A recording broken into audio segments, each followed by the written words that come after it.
I am Annie Puffett. I am the Director of Career Development here at Upper Iowa University, and we are kicking off another edition of our Alumni Speaker Series. Tonight, we are joined by Lisa Richards.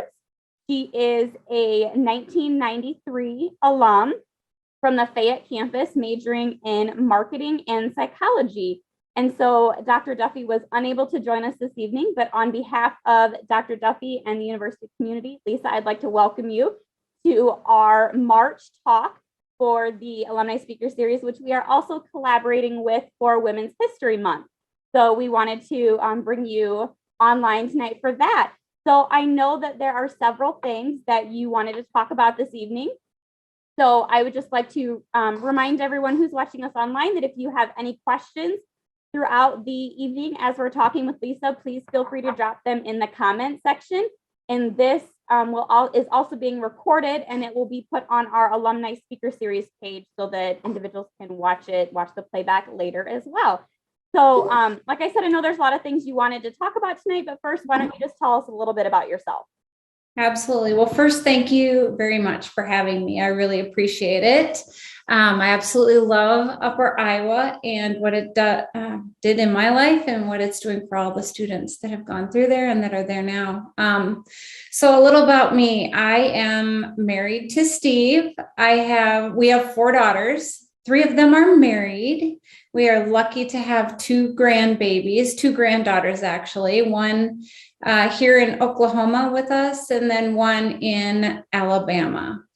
So we spend a lot of time traveling we lived in Minnesota for many years and just retired a couple of years ago and moved here to Oklahoma to be closer to that grandbaby.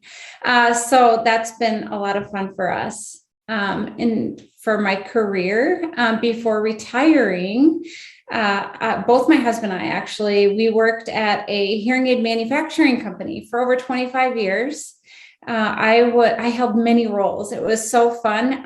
My very first job out of college, fun fact, was working at Upper Iowa University.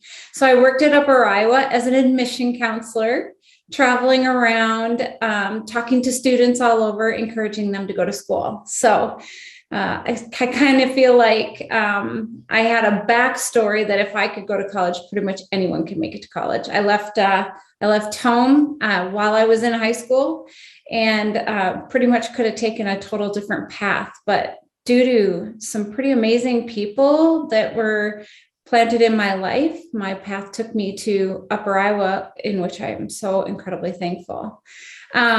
So my career though started at Upper Iowa, actually. Then I moved to Minnesota and started at this company called Microtech, which was eventually acquired, but started out in sales.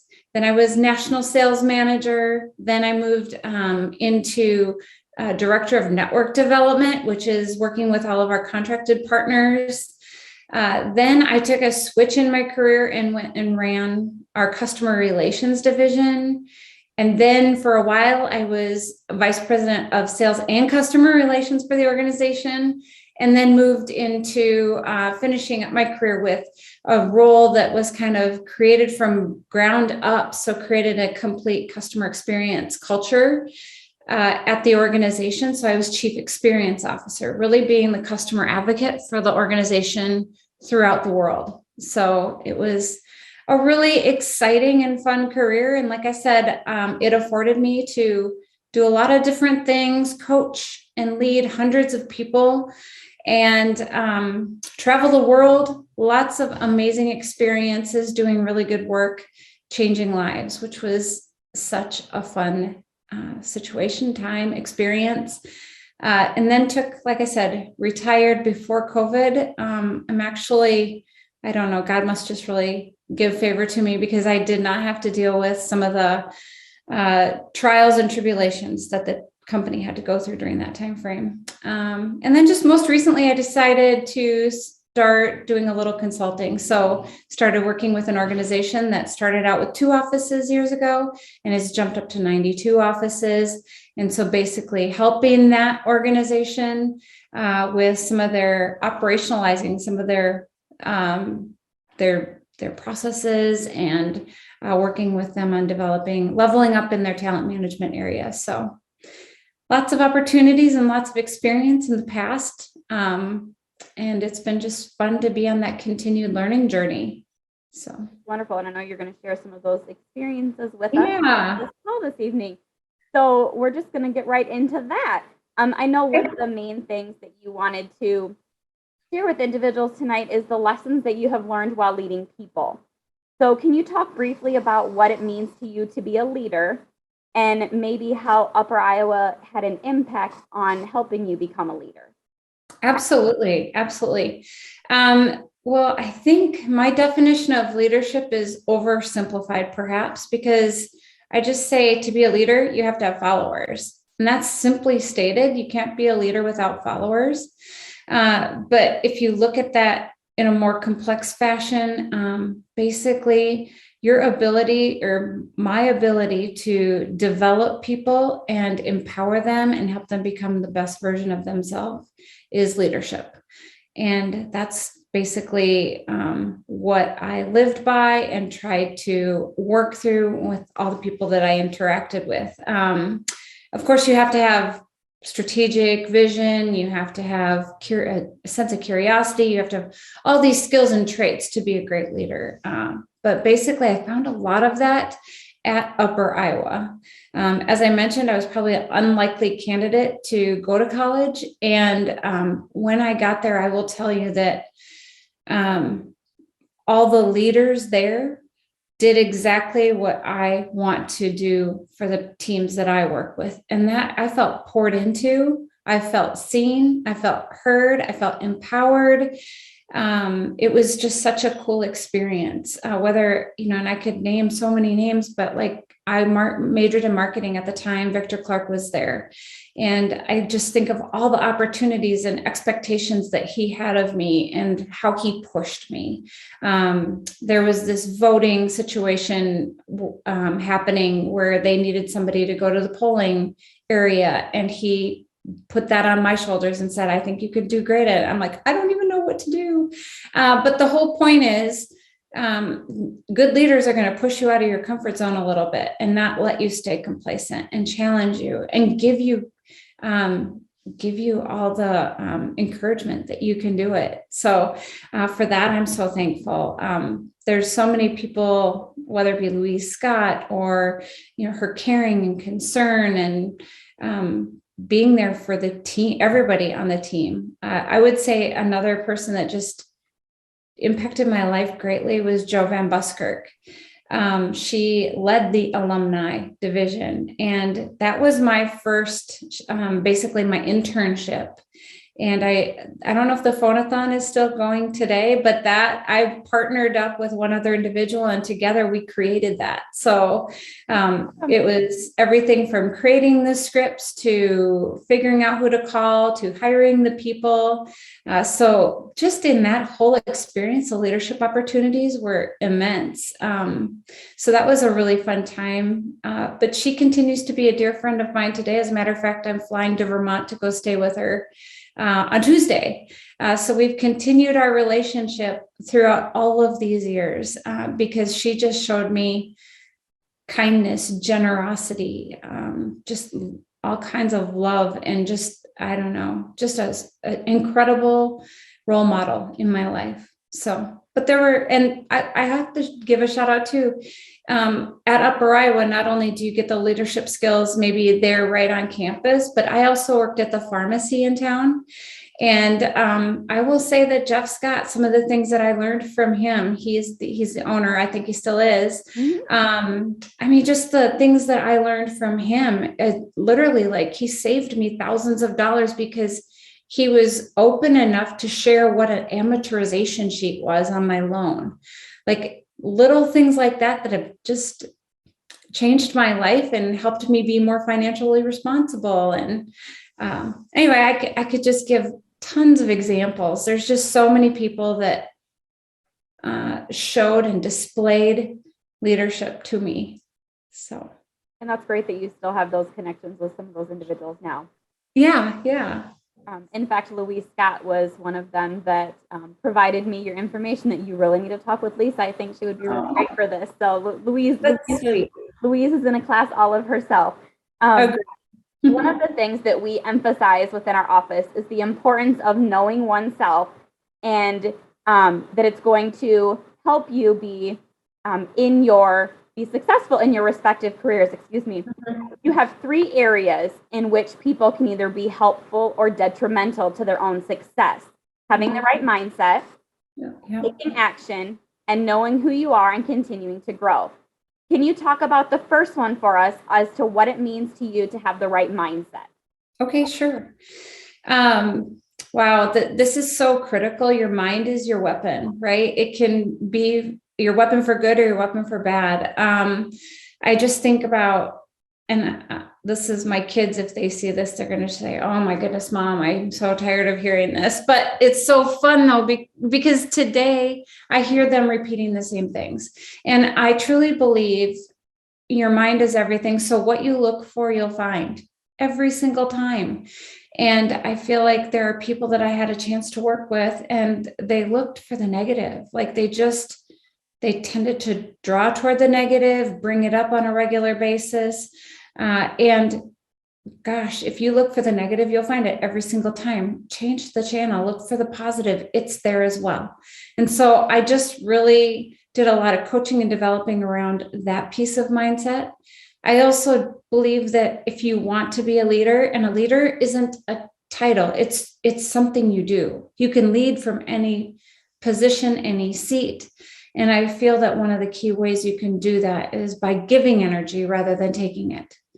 I'm sure that you can think of people that you've either worked with or come across in your life.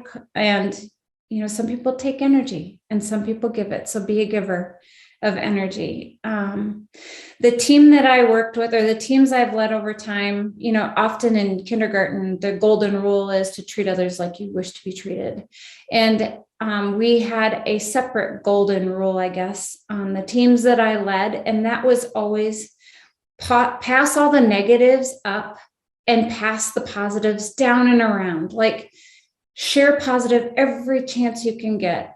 And pass the negatives up. So if you're talking to someone and they can't fix it, then you are breaking my rule. Because if you're talking to somebody and they can't fix it, you are spreading negativity. You're going to infect the team. It's hard to come out of that. And so in order to keep a healthy team culture, you need to pass the negatives up to somebody that can actually take action on it. And then obviously give the team space and a safe time in which they can air those negatives, right? But I think that's just huge.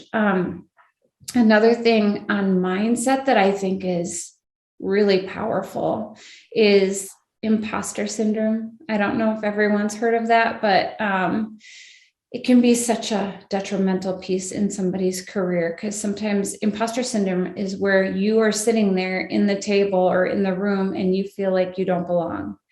Wait till they find out that I don't know what I'm doing. Here's the truth. Everyone experiences a little bit of imposter syndrome. No one knows everything when they're sitting in a role. And so I think of my favorite book in First Peter. It talks about the enemy is a roaring lion looking for someone to devour. He prowls around like a roaring lion looking for someone to devour. And that all ties back to mindset, right? When somebody feels like they have imposter syndrome starts to set in, that's just the enemy kind of just attacking their mindset. And it's a good time to just pause and say, no, I'm looking for the good in every situation. I am worthy. I should be here. I am capable. My knowledge is worthwhile. Some other mindset things, I could go on because mindset is just such a huge player. But one thing that I learned, this is a lesson that I learned in time, is that my number one problem isn't necessarily everyone else's number one problem.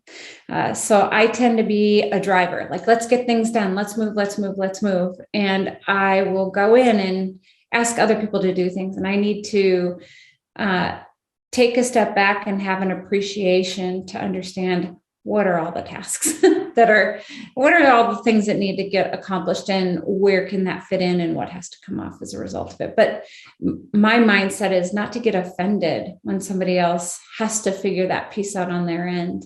So, another thing that I find interesting, today's culture is a culture of instant gratification, whether it's, everything from text messaging to, and I'm going to date myself, but back in the day when you made a phone call and we didn't have email and you had to sit and wait for a response, it was a slower process. And now you've got instant messaging and chat and Snapchat and Facebook and social media, all the different platforms.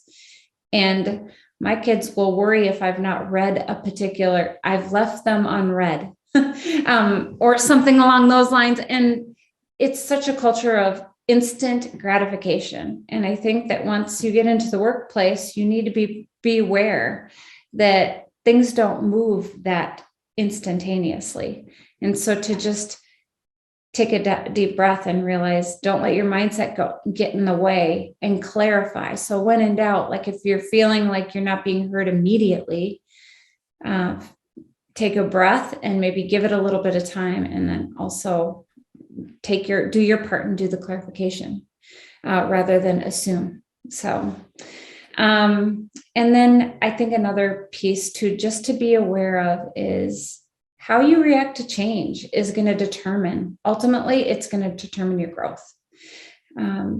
Change it's inevitable. It's going to happen. And some people really struggle with it. And the more you can work on your skills to manage change, I think the faster you can grow as an individual. So, those are just a couple of things that come to mind when I think about mindset and how critical and how much it matters when you're either leading people or even just in the workplace. Yeah. Or at home. I think that takes us right into the second one that you had. In the second area that you noted is taking action. So can you tell us what you mean by that? Sure. So one thing that I think is so important is, just go beyond the job description. A lot of people, and I guess this comes back to attitude, mindset, maybe saying this isn't my job, or it's like, if there's an 80% chance or greater that if you asked your boss about it, that they would want you to do that, then I think you should do it and take that initiative. Leaders want to see initiative. They appreciate and respect that initiative. And so my whole thing is take action. And then also accountability. So quickly people are, oh my goodness, I guess maybe it just falls into the pet peeve column for me, is just people saying, well, they didn't do this or they didn't do this. And I am really looking for, what did you do and what could you have done differently? Like just accountability, accountability for what's going on, the situation, the opportunities. So, yeah. All right. The next thing that we have, you mentioned about success. So to succeed, it's important for all of us to know who we are and set some goals for where we see ourselves headed. Mm-hmm. What are some key points that you can share with us tonight about how we can take who we are and continue to grow? And then what are some of those key skills and strengths that you feel can help contribute to one's growth and success? Sure. So a little bit of a two-parter, but they all kind of go hand in hand. Sure. So, and maybe the answer will meld together a little bit too, but I think it's just knowing, you mentioned it, but know your strengths, right? So, and if you've not done so, there's a great book called Strength Finders. But know your strengths, and then also be aware of your weaknesses, right? So, if you're aware of your weaknesses, it doesn't necessarily mean that you have to focus on them and try to be someone you're not. It reminds me of when I first became vice president. I was the first female vice president in the company's 40-year history. And so I was sitting around the table with all these men, which, okay, that's great. And I found myself a little bit of imposter syndrome setting in, and a little bit of like, oh my goodness, their strengths were so different than mine, as a rule. And I found myself thinking I needed to be more like them. And actually, a little bit of self-reflection, take a step back and realize, no, that's not the answer. I need to know my strengths. I'm at that table for a reason. I bring a whole different skill set to the table that they may not have as strengths. And so it's just like change the channel in my mind and avoid that tendency for imposter syndrome and get back on track and remember that I need to play to my strengths to make the team better, the organization better. It's huge. And it takes intentionality. It takes self-reflection to look at it and spot it and claim it, I guess. I do think there's huge value too in seeking constructive criticism. All too often, some people aren't comfortable to seek that criticism. And I crave it because I feel like I always want to figure out ways to get better. And if there's a situation where I can improve, I'm all in. So I'm very interested. There's another, and I've read so many books, which is so fun, but there's another really good book called 21 Laws of Irrefutable Leadership. And it's such a great book because in the back of the book, you can take a quick assessment on all these 21 leadership traits and assess yourself. You can have somebody else assess you, and then you can really take a look at where are your strengths. So you can have another perspective on how to play to those. And then in that case, I also like to figure out where am I weak and how do I surround myself with stronger people. And being confident and building a team. I had people surrounding me that were stronger and smarter than me. And it made all of us so much stronger. So I found that to be really fun and exciting. And I talked about reading a lot of books. I believe that I hope everyone does this. I know statistically they don't.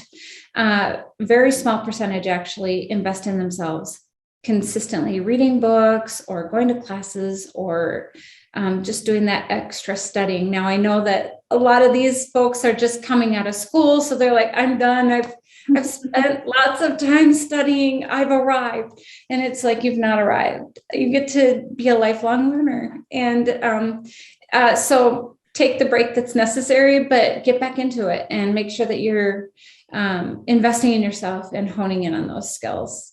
And then just simply bring your best. Don't get sloppy. Don't get lazy. Keep trying to bring your best each and every day. So wonderful. Making connections and networking with others is so important in helping with the advancement in our fields and pursuing our dreams. What would you say is your biggest piece of advice to making connections, and how can others do that?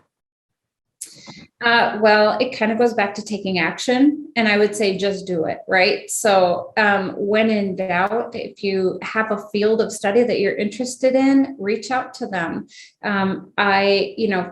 Go into Facebook. I don't know if a lot of folks are still on Facebook, or Facebook has so many groups that you can go into, and there are so many people willing to help on almost any imaginable topic.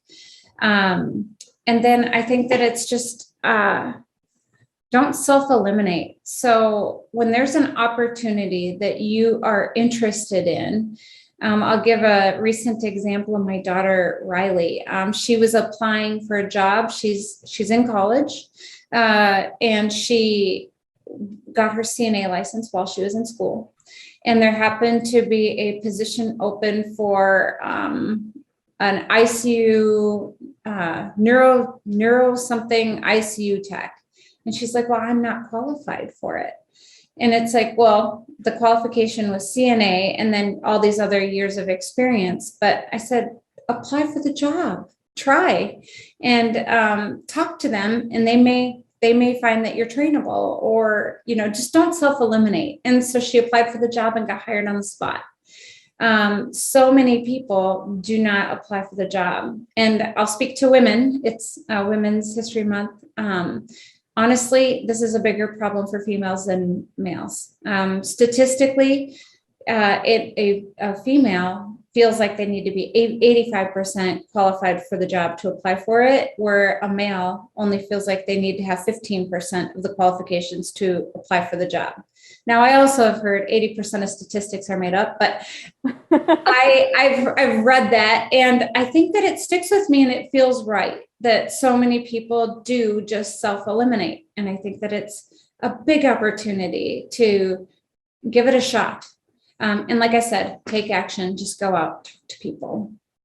So that is something that we tell individuals within our office as well, is even if you do not meet all of the qualifications, don't let that hold you back from applying for a position, because they may find that there are things that they can train you on quickly. And so, yeah, we tell that that same thing, not to let all of those qualifications stop you from applying if there's that one thing that you're not qualified in, because there are many times that you still will get the job anyway. So yeah, that's great. That's great. And being a leader isn't something that just happens overnight. We all know that. What is some advice you have for students and alums that are looking to take on leadership roles? So for our students, whether it's campus organizations and things like that. So what are some things that you can talk to them about? What advice do you have for that? Well, I think it kind of goes back to that leadership is not a title, it's the seat that you're in. So take an opportunity to step out and be a leader in the activities that you're currently in, whether it's maybe you're in an intramural sport and, it's like maybe step up and take leadership opportunities to be a captain, or apply for some of those leadership roles as they come up. A lot of people shy away and don't take initiative. Maybe they feel, again, it's like a job. They feel like they might not be qualified for it. And there's space for that, but take all the opportunities that you see around you to try and to play into some of those leadership roles. I think about just different activities. My goodness, you can go to, I think about like church. There's leadership opportunities left and right. Volunteering you can pretty much go to any organization and they are starving for volunteers. And so I think leadership opportunities are there as well. So it's the opportunities are all around you. If you're already employed, I think there's opportunities to step up there as well. See a need, meet a need. Just try to take action and just go above and beyond and provide the value that people are looking for. Half of it is just raising your hand, because I think that the world is looking for leaders all over. It's funny because when I need a leader for a project, I honestly look for the busiest person. The busiest people are the ones that have mastered the art of time management. They know how to get things done. They have the ambition. They're going to get it done. So I think that sometimes people shy away for fear that they're going to be too busy, but I think it's also it's exercising that professional muscle, basically, of figuring out how to do time management and be busy and focus on the right things. So yeah. Great. Career readiness is a pretty hot topic within career services and career development in general, and among employers in higher education too. What competencies do you feel are most important to help excel in one's career path, and why? Oh, wow. So there are quite a few that I think are really important. I remember you telling me like self-development, teamwork, communication, technology, equity, inclusion, professionalism, critical thinking, and just leadership in general. I think they're all so important. I don't know how I would prioritize one over the other, but what I would do is if I were an individual trying to focus on taking things to the next step, I would treat it kind of like that 21 Laws of Leadership book. And I would almost do a self-evaluation of those key areas. I would take a look at, where am I pretty strong? Where do I feel pretty confident? And I would spend some time honing in on those skills, but then also prepare a game plan around those areas that maybe I have some gaps, because they're all so important. I would figure out how to put a plan together and close the gaps. How am I going to increase my learning in those areas? Yeah. It's great that you mentioned that, because we have a resource within our office, the focus assessment, that actually has an assessment within an assessment. Okay. That has students learn a little bit more about themselves with these career readiness competencies. And so that is something that they can do on campus, or can pursue that option that you talk about. So how would you encourage others to improve upon those skills and competencies to ensure that they're career ready? Yeah. So kind of going back to that, first I would, if you have that resource available, I encourage every single person that is wondering what next steps might look like to take that assessment and figure out where your strengths are and where your weaknesses. I love that you have the ability or that resource available. So take action. It would be step number one, and identify it. Then once you put your plan together, I'm sure then you have the follow-up, like, here are some potential resources that would be good to take you to the next level. And again, it goes back to create a plan. It doesn't have to be a massive plan, but take steps. Maybe focus on one thing at a time to move your development forward, and just always have something that you're taking it one step forward at a time in your development journey. I think that's so, so important. Don't go it alone. And so when I say that, I mean, there are, like Annie just mentioned, there are resources available. So don't try to figure everything out on your own. You have people that are there willing to help you. Tap into them. I know that I have tapped into research, or I did when I was at Upper Iowa, tapped into the resources that were available.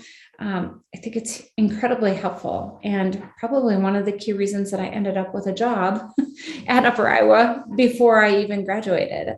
So that was really helpful. The other thing I think is helpful is when you put that plan in place, I like to call it success traps, but how do you set yourself up for success? So what are you going to do to make sure that you stay on track with your plan? Some people live by their phone and the calendar on their phone, use that for reminders. Some people use a paper calendar, not many anymore. But what is it that you're going to do to keep kind of break that bigger goal into bite-sized pieces and set little milestone targets and reminders so that you stay on track? Because it's easy to say you're going to do something and then not follow through. Ask me about my workout plan. That's what that looks like. Because I have really good intentions, and for whatever reason, my success straps don't work there. But I am the problem. So but I think, putting together success straps to make sure that you're moving forward. I think we all need a little bit of those every now and then to help move us along. Are there any final pieces of advice that you have for the students, alums, just the university community in general, that you want to leave us with tonight before we close things out? Well, just a big thank you for having me. I've had a chance to meet a lot of, obviously I went to school with so many people. I still stay in touch with so many people. The network is vast. So tap into the people, tap into the alumni that are out either in their careers, or in my case, like retired from your career, still have connections. There are so many people that want to help. So again, it's take action, reach out, talk to people. I think that your opportunities are endless on what help is available to you. So, and then stay consistent on what it is you're working on, like whatever plan you've put in place, don't abandon it and stay consistent. So And it's okay to know that our plans are going to change sometimes. And They need to change. Yes. to go with the flow a little bit sometimes too. So true. Yes. Yes. Yes. All right. And Well, thank revisit it. Yeah. Revisit and refresh it. Right. Because life Yep. changes in front of us. So that's so good. Yeah. And yes, if that's anything we've learned over the last couple of years is yes, Goodness. it's So true. plans and paths have to change. Yes. Yes. Thank Yeah. you so much, Lisa, for joining us this evening for the March talk for the Alumni Speaker Series. Yes. I encourage individuals to reach out to Lisa if they have any questions. If there are ways that you are looking to connect with Lisa, you can get in touch with us in career development or through the alumni office, and we would be happy to connect you so that you guys can talk a little bit further about maybe what your leadership goals are, what the skills and strengths are that you are looking to obtain, and use the alumni network, as it is such a very vast network that we can utilize. So again, thank you, Lisa, for joining us, and we hope that you will tune in next month when we talk with another alum for the Alumni Speaker Series. Have a great night, everyone. All right. Thank you. Bye.